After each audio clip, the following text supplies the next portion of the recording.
નમસ્કાર મિત્રો, સ્વાગત છે તમારું આપણી આ યુટ્યુબ ચેનલમાં જેનું નામ છે ગુજરાતી જીકેની જમાવટ. આજના વિડીયોમાં આપણે વાત કરીશું મિત્રો ભારતના બંધારણના સૌથી મહત્વના ટોપિક્સ અને ચેપ્ટર 2 વિશે, જે છે ભારતના બંધારણની અનુસૂચિઓ. એટલે કે ભારતના બંધારણમાં જે શેડ્યુલ આપેલા છે, તો કુલ કેટલા શેડ્યુલ છે અને સાથે જ મિત્રો અલગ અલગ શેડ્યુલમાં કયા કયા વિષયનો સમાવેશ કરવામાં આવે છે, તમામ માહિતી આજના વિડીયોમાં મેળવીશું મિત્રો. આ વિડીયો આવનારી મિત્રો એલઆરડી એટલે કે લોકરક્ષક દળ પોલીસ ભરતી બોર્ડની લોકરક્ષક દળ કોન્સ્ટેબલ તેમજ પીએસઆઈ સાથે જ મિત્રો ગૌણ સેવા પસંદગી મંડળની પ્રિલિમ્સ અને મેન્સ માટે, જીએસઆરટીસી કંડક્ટર અને આવનારી તમામ સ્પર્ધાત્મક પરીક્ષાઓ માટે ખૂબ જ ઉપયોગી ટોપિક છે ભારતનું બંધારણ. તો મિત્રો આજના વિડીયોના અંત સુધી આપ બને રહેશો અને જો અમારી ચેનલમાં નવા હોય તો અમારી ચેનલને સબસ્ક્રાઇબ કરી બાજુમાં રહેલું બેલ આઇકોન દબાવીને ઓલ નોટિફિકેશન ઓન કરજો, જેથી કરીને અમારી ચેનલ પર મૂકવામાં આવતા વિવિધ ભરતીના નોટિફિકેશન, વિવિધ ભરતીઓના પરિણામ સાથે જનરલ નોલેજને લગતા વિડીયોઝ અને મિત્રો સરકારી કર્મચારી પેન્શનર્સ અને યોજનાને લગતા પરિપત્રો સરળતાથી તમને ઉપલબ્ધ થઈ જાય. જાણીએ મિત્રો ભારતના બંધારણનું ચેપ્ટર 2 એટલે કે ભારતના બંધારણની અનુસૂચિઓ એટલે કે શેડ્યુલ વિશે. તો ભારતના બંધારણમાં કુલ 12 અનુસૂચિઓ છે અને જે નીચે મુજબ છે. કેટલી અનુસૂચિઓ છે મિત્રો? 12. અનુસૂચિ 1 ની વાત કરીએ તો મિત્રો અનુસૂચિ 1 માં મિત્રો રાજ્યો, કેન્દ્ર શાસિત પ્રદેશો વગેરે વિશેની માહિતી અને એ વિષયો સંબંધિત જે રાજ્યો અને કેન્દ્ર શાસિત પ્રદેશો છે તેના સંબંધિત માહિતી અનુસૂચિ 1 માં આપવામાં આવી છે. અનુસૂચિ 2 ની વાત કરીએ તો અનુસૂચિ 2 માં મિત્રો એક ક છે રાષ્ટ્રપતિ અને રાજ્યોના રાજ્યપાલ અંગેની જોગવાઈઓ.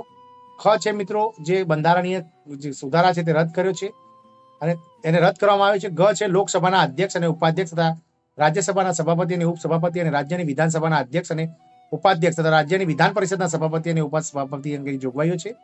ગ છે સર્વોચ્ચ ન્યાયાલય અને ઉચ્ચ ન્યાયાલયના ન્યાયાધીશો અંગે જોગવાઈઓ. અને ચ ભારતના નિયંત્રક અને મહાલેખા પરીક્ષક અંગે એટલે કે કેગ અંગે જે છે તે મિત્રો જોગવાઈઓ કરવામાં આવેલી છે. અનુસૂચિ 2 માં આટલા વિષયોનો મિત્રો સમાવેશ કરવામાં આવે છે. અનુસૂચિ 3 ની વાત કરીએ તો વિવિધ જે મંત્રીઓ છે, જે વિવિધ રાષ્ટ્રપતિ, જે હાઈકોર્ટના ક્લાર્ક, જે જજીસ છે, સુપ્રીમ કોર્ટના જજીસ છે વગેરેને જે આપવામાં આવતી શપથો અને તેને પ્રતિજ્ઞાઓનો નમૂના જે છે તે અનુસૂચિ 3 માં આપવામાં આવે છે.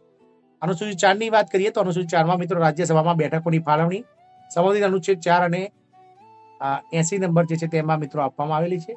અનુસૂચિ 5 ની વાત કરીએ તો અનુસૂચિ 5 માં મિત્રો અનુસૂચિત વિસ્તારો અને અનુસૂચિત આદિજાતિઓના વહીવટ અંગેના નિયંત્રણો વિશે જોગવાઈઓ છે.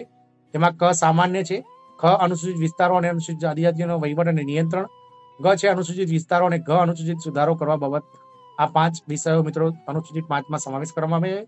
અનુસૂચિ 6 ની વાત કરીએ તો મિત્રો આસામ, મેઘાલય, ત્રિપુરા અને મિઝોરમ જેવા રાજ્યોના આદિજાતિ વિસ્તારોમાં વહીવટ વિશેની જોગવાઈઓ આ અનુસૂચિમાં કરવામાં આવી છે. અનુસૂચિ 7 ની વાત કરીએ તો અનુસૂચિ 7 માં મિત્રો યાદી 1 સંઘ યાદી, યાદી 2 રાજ્ય યાદી અને યાદી 3 સમવર્તી યાદીઓનો સમાવેશ અનુસૂચિ 7 માં કરવામાં આવે છે.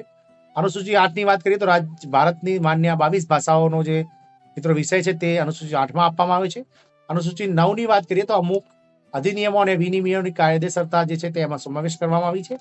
અનુસૂચિ 10 ની વાત કરીએ તો પક્ષ પલટાના કારણે ગેરલાયક અંગેની જોગવાઈઓ કરવામાં આવી છે. અનુસૂચિ 11 ની વાત કરીએ તો પંચાયતોની શક્તિઓ, અધિકારીઓ અને અધિકારો અને જવાબદારીઓ જે છે તે મિત્રો અનુસૂચિ 11 માં કરવામાં આવી છે. એટલે ખાસ કરીને પંચાયતી રાજ આધારિત અનુસૂચિ 11 છે. અનુસૂચિ 12 ની વાત કરીએ તો નગરપાલિકાઓની શક્તિઓ, અધિકારો અને જવાબદારીઓ એટલે કે મ્યુનિસિપાલિટીઝ અને નગરપાલિકાઓના જે અધિકારો છે, જવાબદારીઓ છે તે અનુસૂચિ 12 માં આપવામાં આવી છે. મિત્રો 9મી અનુસૂચિની વાત કરીએ તો પહેલા બંધારણીય સુધારા 1951 દ્વારા ઉમેરવામાં આવી હતી, જેમાં જોગવાઈઓ ન્યાયિક સમીક્ષાથી મુક્ત રાખવામાં આવી હતી.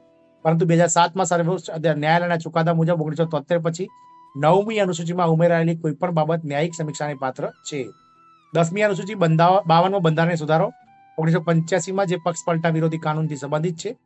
11મી અનુસૂચિની વાત કરીએ તો 73મો બંધારણીય સુધારો 1992 માં જે પંચાયતી રાજથી સંબંધિત છે. અને 12મી અનુસૂચિ 74મો બંધારણીય સુધારો જે 1992 માં નગરપાલિકાઓની સંબંધિત છે. મિત્રો આમ અલગ અલગ મિત્રો જે આજે વાત કરીએ આપણે કે અનુસૂચિઓ કેટલી છે અને અનુસૂચિઓમાં કયા કયા વિષયનો સમાવેશ કરવામાં આવે છે.